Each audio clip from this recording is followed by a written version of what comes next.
চাকরি প্রত্যাশী ভাই ও বোনেরা, আপনারা যারা পরীক্ষা দিবেন আপনাদের পরীক্ষাটি লিখিত হবে। আমি আবারও বলি, আপনারা যারা পরীক্ষা দিবেন আপনাদের পরীক্ষাটি লিখিত। আজকে একটি লিখিত পরীক্ষার প্রশ্ন প্যাটার্ন নিয়ে এসেছি। ইনশাল্লাহ এই প্যাটার্ন থেকে 35 থেকে 40 নাম্বার অনায়াসে কমন পাবেন। শুধু ধৈর্য সহকারে সম্পূর্ণ ভিডিওটা দেখেন, আপনি পরীক্ষায় পাশ করতে পারবেন। পরীক্ষার প্রশ্ন প্যাটার্ন যেমন থাকবে সেম প্যাটার্নে আমরা একটি চূড়ান্ত সাজেশন তৈরি করেছি, একদম শর্ট করে। এই স্পেশাল চূড়ান্ত সাজেশনটি নিতে স্ক্রিনে দেওয়া হোয়াটসঅ্যাপ নাম্বার রয়েছে, ইমো নাম্বার রয়েছে, দুটোর মধ্যে যে কোনো একটি মেসেজ করে সাজেশনটি সংগ্রহ করুন। সাজেশনের মূল্য 100 টাকা। শুধু হোয়াটসঅ্যাপ অথবা ইমোতে যে কোনো একটাই মেসেজ করে সাথে সাথে সাজেশনটি সংগ্রহ করবেন। আমি অবশ্যই বলি, যারা যারা পরীক্ষা দিবেন অবশ্যই প্রত্যেকে সাজেশনটি সংগ্রহ করবেন। ইনশাল্লাহ আপনারা পরীক্ষায় পাশ করে যাবেন। আপনি মনে করেন আপনাদের পরীক্ষার প্রশ্ন প্যাটার্নটা যেমনভাবে সাজানো হবে সেম প্যাটার্নে আমাদের সাজেশনটি সাজানো। আপনারা যেন আমাদের সাজেশনটি পড়ে পরীক্ষা উত্তীর্ণ হয়ে যান সেম প্যাটার্নে, এর জন্য আমরা সাজেশনটি তৈরি করেছি। আমরা মূল কথায় চলে যাই। লিখিত পরীক্ষাটা কি, ওটা আগে আমাদের বুঝতে হবে। কারক ও বিভক্তি থেকে থাকবে, তারপর এক কথা প্রকাশ থেকে থাকবে, বিপরীত শব্দ থাকবে, ইংরেজি থেকে ট্রান্সলেট থাকবে, ভয়েস থেকে থাকবে, প্রিপোজিশন থেকে থাকবে, তারপরে অঙ্ক থাকবে, সর্বশেষ সাধারণ জ্ঞান থাকবে। লিখিত পরীক্ষাটা এতটুকুই। আমি কিন্তু সম্পূর্ণ প্যাটার্নটা দেখিয়ে দিচ্ছি, আপনারা দেখেন। হ্যাঁ, সর্বপ্রথম রয়েছে কারক ও বিভক্তি নির্ণয় করুন। এখানে 5টা দেয়া থাকবে, 5টার জন্য 5 মার্ক, অর্থাৎ প্রত্যেকটার জন্য 1 নাম্বার করে, ঠিক আছে। তারপরে 2 নাম্বারে রয়েছে বাক্য সংক্ষেপণ করুন।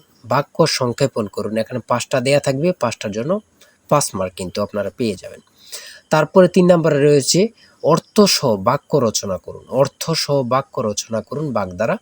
আপনারা এখানে 3টা থাকতে পারে, 5টা থাকতে পারে, প্রত্যেকটার জন্য 1 নাম্বার করে। হ্যাঁ, তারপরে রয়েছে সমার্থক শব্দ লিখুন। এখানে 2টা দিয়েছে, অনেক সময় সমার্থক শব্দ থাকে না, ঠিক আছে, এটা থাকলেও থাকতে পারে। হ্যাঁ, তারপরে রয়েছে 5 নম্বরে রয়েছে প্রবাসী আয় বৃদ্ধিতে করণীয় বিষয়ে সংক্ষিপ্ত প্রবন্ধ রচনা করুন। এখানে কিন্তু বর্তমানে প্রবাসী যারা রিমিটেন্স পাঠায়, এটা কিন্তু খুবই গুরুত্বপূর্ণ বাংলাদেশের জন্য। এই সম্পর্কে কিন্তু আপনাদের শর্ট করে একটি রচনা লিখতে বলবে, এটার জন্য কিন্তু 5 নাম্বার। হ্যাঁ, তারপরে সংক্ষেপে কয়েকটি প্রশ্ন থাকবে। তাই বলি অবশ্যই আমাদের চ্যানেলটি সাবস্ক্রাইব ও পেজটি ফলো দিয়ে রাখবেন। কেন? পরীক্ষার নোটিশ, পরীক্ষার রেজাল্ট, পরীক্ষার প্রশ্ন সমাধান, যাবতীয় সকল তথ্য সবার আগে আমরা ভিডিও আপলোড দিয়ে রাখি। আপনি যদি চ্যানেলটি সাবস্ক্রাইব, পেজটি ফলো দিয়ে রাখেন, সবার আগে চলে যাবে আপনার কাছে নোটিফিকেশন।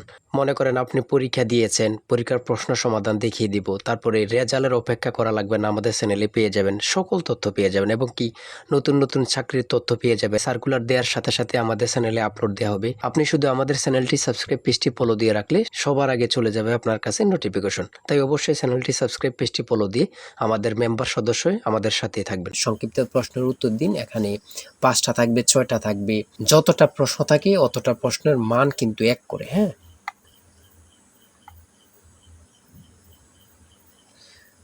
তারপরে 7 নম্বরে কি দেওয়া হয়েছে আমরা দেখি। এদিক দিয়ে আছে সংক্ষিপ্ত প্রশ্ন, এনবি এর পূর্ণরূপ কি, এগুলো দিয়েছে। হ্যাঁ, তারপরে 7 নম্বরে দিয়েছে প্রিপোজিশন। 7 নম্বরে দিয়েছে প্রিপোজিশন, 5টা থাকবে, 5টার জন্য 5 মার্ক। হ্যাঁ, তারপর 8 নম্বরে রয়েছে write the meaning of following fires. হ্যাঁ, এখানে 5টা থাকবে, 5টার জন্য 5 নাম্বার। অর্থাৎ আমি বলি যতটি প্রশ্ন থাকবে ঠিক অত নাম্বার থাকবে। হ্যাঁ, একটা থাকলে 1 নাম্বার, 2টা থাকলে 2 নাম্বার, এমনভাবে কিন্তু লিখিত পরীক্ষা অনুষ্ঠিত হয়ে থাকে। তারপরে এখানে 9 নম্বরে দিয়েছে ক্লাইমেট চেঞ্জ, একটা প্যারাগ্রাফ শর্ট করে। হ্যাঁ, আপনারা 5 নম্বরে একটা প্যারাগ্রাফ থাকবে, এখানে ট্রি প্ল্যান্টেশনও থাকতে পারে, অন্য প্যারাগ্রাফও থাকতে পারে, লোডশেডিংও থাকতে পারে, অন্য প্যারাগ্রাফ থাকতে পারে। আমাদের সাজেশনে কিন্তু এই প্যারাগ্রাফগুলো সমাধান দেয়া আছে। হ্যাঁ, সমাধান সহ দেয়া আছে। আমার এখানে যেভাবে দেয়া আছে সেমভাবে কিন্তু আমাদের সাজেশনে দেয়া আছে। তারপরে আমরা ইংরেজি অংশ শেষ করেছি, গণিত অংশ দেখি।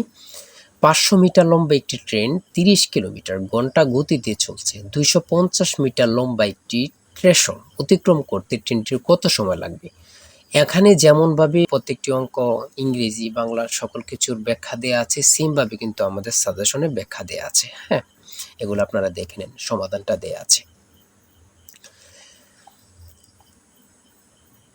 তারপরে মান নির্ণয় থেকে একটা অঙ্ক দিয়েছে। প্রত্যেকটা অঙ্কের জন্য কিন্তু 5 নাম্বার করে। প্রত্যেকটা অঙ্কের জন্য কিন্তু 5 নাম্বার করে। একটি দ্রব্য 378 টাকায় বিক্রয় করলে যত ক্ষতি হয়, 450 টাকায় বিক্রয় করলে তার 3 গুণ লাভ হয়। দ্রব্যটির ক্রয় মূল্য কত? অঙ্কটা সমাধান দেয়া আছে, আপনারা দেখে নিন। তারপরে রয়েছে 13 নম্বর, একটি শ্রেণীতে যতজন ছাত্র আছে প্রত্যেকটি তত টাকা করে দিলে মোট ৬,৫৬১ টাকা হয়। ছাত্র সংখ্যা কত? হ্যাঁ, এখানে সমাধানটা দেয়া আছে, আপনারা দেখে নিন। সর্বশেষ সংক্ষিপ্ত প্রশ্ন উত্তর। এখানে পূর্ণরূপ থেকে প্রশ্ন থাকবে, একটা বলেন দুইটা বলেন, প্রশ্ন থাকবে পূর্ণরূপ থেকে। হ্যাঁ, এখানে যেমন দিয়েছি এটিএম এর পূর্ণরূপ কি, তারপরে রয়েছে জাতিসংঘের নামকরণ করেন কি, অথবা জাতিসংঘ সনদ কবে কার্যকর হয়। হ্যাঁ, এখানে যেই সাধারণ জ্ঞানগুলো নিয়েছে খুবই গুরুত্বপূর্ণ। কোন অক্ষাংশকে মকর ক্রান্তি এবং কোন অক্ষাংশকে কর্কট ক্রান্তি বলা হয়। তারপরে রয়েছে 2025-2026 অর্থ বছরের প্রস্তাবিত বাজেট কত। বর্তমানে বাংলাদেশের মানুষের মাথাপিছু আয় কত। খুবই গুরুত্বপূর্ণ একটি প্রশ্ন। আয়তন বাংলাদেশের সবচেয়ে বড় জেলা এবং সবচেয়ে ছোট জেলার নাম লিখুন।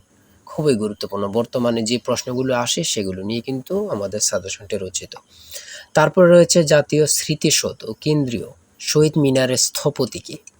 এটা কিন্তু অনেক চাকরির পরীক্ষায় আসে। হ্যাঁ, তারপরে রয়েছে পদ্মা নদী বাংলাদেশে কোন জেলা দিয়ে প্রবেশ করেছে। বাংলাদেশ ও মায়ানমারকে বিভক্তকারী নদীর নাম কি? নাফ নদী। এটা কত পরীক্ষা যে আসছে আল্লাহ ছাড়া কেউ জানে না। বিভক্তকারী নদীর নাম হচ্ছে নাফ নদী। হ্যাঁ, আইসিসি এবং ফিফা এর সদর দপ্তর কোথায়? খুবই গুরুত্বপূর্ণ। 2024 সালে শান্তিতে নোবেল পুরস্কার পেয়েছেন কে? তিনি কোন দেশের নাগরিক? তারপরে সর্বশেষ যে প্রশ্নটি রয়েছে সেটা হচ্ছে বাংলাদেশের জাতীয় পতাকা ডিজাইনারকে। জাতীয় পতাকার দৈর্ঘ্য ও প্রস্থের অনুপাত কত? খুবই গুরুত্বপূর্ণ এই প্রশ্নটি। হ্যাঁ, আমি আশা রাখি প্রত্যেকে এই প্রশ্ন প্যাটার্নটা দেখবেন এবং কি আমাদের সাজেশনটি সংগ্রহ করতে এই নাম্বারে জিসান স্যারের চূড়ান্ত সাজেশন কিনতে হোয়াটসঅ্যাপ অথবা ইমোতে মেসেজ করবেন। শুধু হোয়াটসঅ্যাপ অথবা ইমোতে মেসেজ করে সাথে সংগ্রহ করেন। আমি আশা রাখি প্রত্যেকে আমাদের সাজেশনটি সংগ্রহ করবেন। ইনশাল্লাহ আমাদের সাজেশনটি পড়ে পরীক্ষা দিতে গেলে আপনি উত্তীর্ণ হয়ে যাবেন। আর অবশ্যই আমাদের চ্যানেলটি সাবস্ক্রাইব করে আমাদের পাশে থাকবেন। আজকের ভিডিও এই পর্যন্ত। সবাই ভালো থাকবেন, সুস্থ থাকবেন। আল্লাহ হাফেজ।